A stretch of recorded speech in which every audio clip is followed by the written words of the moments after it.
एकचोटि भयो हो तपाईहरु पनि आफ्नो गर्लफ्रेन्ड तथा बोयफ्रेन्डसँग आफ्नो पार्टनरसँग यहाँ आउन सक्नुहुन्छ डेटिङका लागि यहाँ एकदम कोही पनि अब चाहिँ हामी आफ्नो गन्तव्यतिर लाग्दैछौँ डेस्टिनेसन चाहिँ माथि हो अझै थुप्रो छ हिँड्दै हिँड्दै जाँदाखेरि त्यही डाँडा हो क्या त्यो यो डाँडामा जानुपर्ने यो डाँडाको टुप्पोमा छ अब हेरौँ गाइस कस्तो हुन्छ आजको हाम्रो हाइकिङ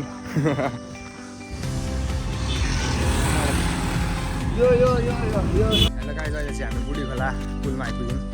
यसको लम्बाइ रहेको छ 37.00 मिटर हाम्रो यहाँ यसो धरान छ पानबारीको मसानघाट छेउको मसानघाट भनेको चाहिँ ऊ त्यहाँ हो मान्छे डराउने ठाउँ त्यहाँनेरि बस्छन् ती यतापट्टि खोलामा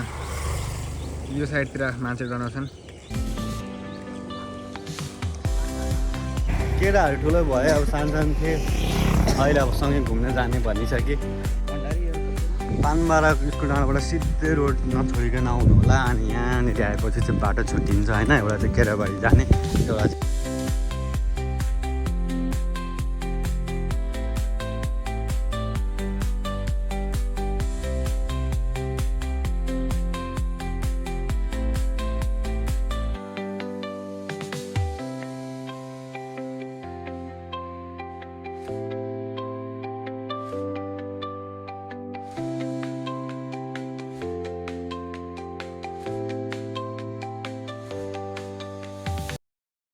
कला हाल्दिन आँटो होला अनि अब चाहिँ हामी खाजा खाएर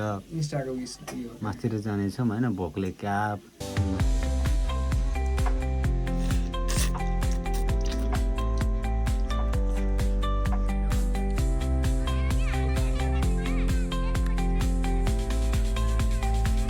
यसो भने वाउ भनिदिने है क्या अब चाहिँ हामी गाविस पुग्न लाग्यौँ यतापट्टि गाविस छ यताबाट हामी यहाँको के बन्डार के चोक रे त्यो भाइ बन्डार चोकबाट यता माथि आएको गाविस अब यता चाहिँ अब गाविस हो त्यहाँदेखि चाहिँ हामी माथि जानेछौँ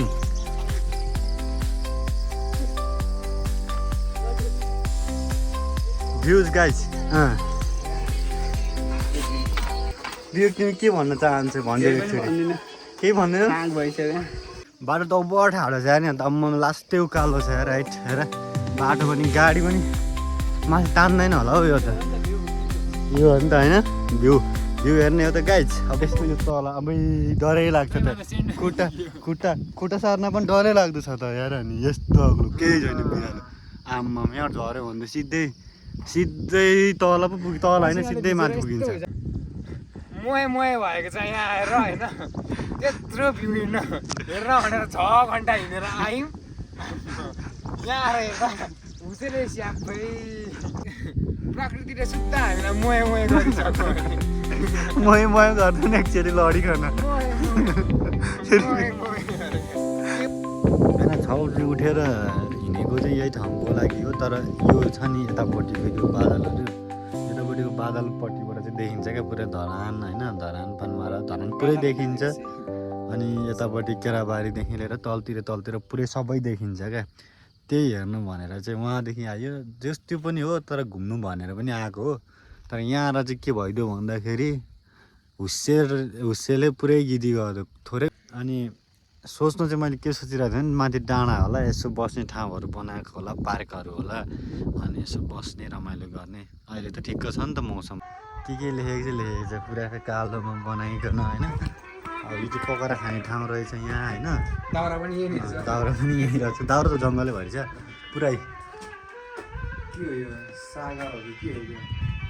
नाम पढ्नु होला होइन के छ यहाँ कुशल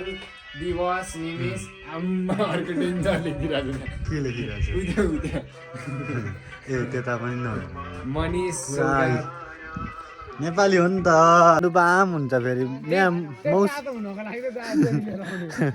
यहाँ चाहिँ जाडो ओभर हुने रहेछ गर्मीसँग आउनुभयो भने चाहिँ ल आजलाई यति नै भन्दा हामी अब ओह्रालो झर ठ्याक्क यस्तो तलतिर चाहिँ सिँढी छ होइन तलतिर गएको यस्तो दामी सिँढी चाहिँ उहाँ तलसम्म छ क्या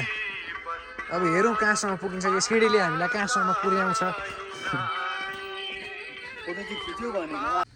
हेर्न सक्नुहुन्छ यस्तो छ पुरा यहाँ माथि बादल लागिरहेछ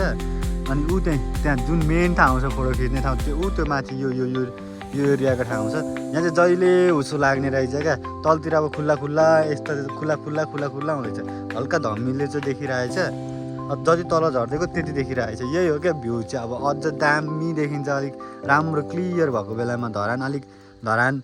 धरान यतातिर धरान बजार छ कि यो बर दामी देखिन्छ, अझ नाइटमा अझ राम्रो देखिन्छ होइन। यतातिर धरान पानमारा यता सबै यही हो क्या धरान पानमाराहरू।